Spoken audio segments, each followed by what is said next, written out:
So this is a pretty important one and something you touched on before, but can you explain about your mental health during the process? How bad did it get? It got pretty bad. I remember going to one of my appointments and saying, "I think I need help. I think I'm feeling really upset." This is before the surgery, obviously. And they said, "Well, what's going on?" I said, "The pain." I said, "I wake up in the morning and I don't want to get out of bed. I wake up in the morning and I'm like, oh, I wish I didn't wake up." And then they put me onto an antidepressant, which also has pain medication in it.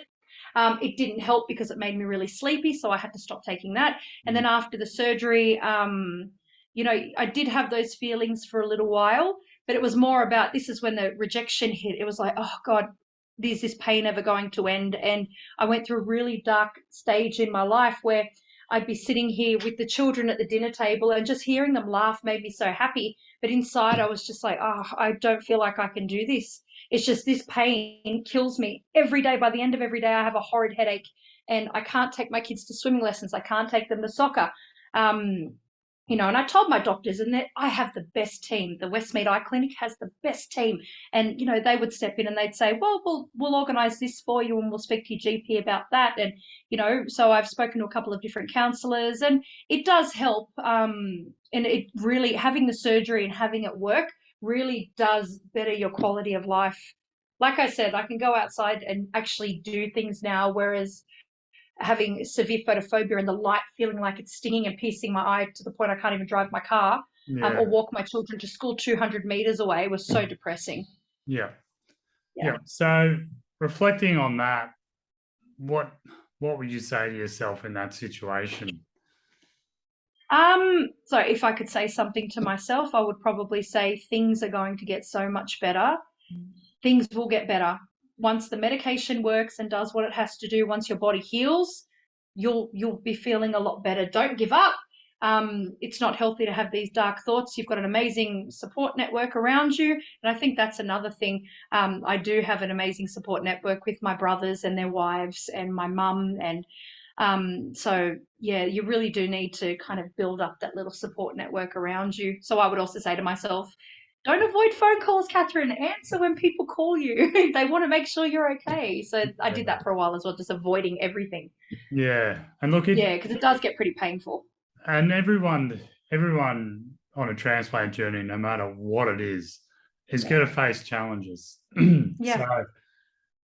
So, I myself was wanting to go it alone a lot of the time, tough it out. Yeah. And I know I made my journey a lot harder than it needed to be. Yeah. So I think it's definitely important to realize that, if you have, definitely reach out. There's a lot of people out there, Yeah. whether it's in your hospital, the Yep. clinic, doctors, Yep. your own family, people are there to help you. Yeah. Well, So I also utilized a couple of support services online. yeah, I don't know if I'm allowed to say the names of them, but I did. I utilized their support services. I jumped onto the text chats that they had because I don't like talking to people on the phone. yeah, I did the texting thing on the phone as well with the counselor at 1 o'clock in the morning saying I'm in a lot of pain. I'm just trying to breathe my way through it. Again, this is only when I was rejecting, like it yeah, had rejected. Afterwards, I had no issue. So yeah, but it's also so important to not tell yourself that you're a burden on people. yeah, You've got to really get that out of your head. That's my thing. I don't like making the phone call to a brother, for example, because then I feel like I'm burdening him with my problems. You're not burdening anybody with your problems. You're not burdening by expressing how you're feeling because these are such intense surgeries to go through and experiences. So you definitely can't do it alone. that's it. And Mm. so we can mention those websites. So what were the ones Yeah. we sort of could, Beyond Blue and Lifeline. yeah, Yeah. right. So two Yeah. really good services. If you don't feel like, I mean, obviously you could call them on the phone, Yeah. but if you don't feel like that, you can text them through the computer or your phone. So Definitely. it's a good service they offer.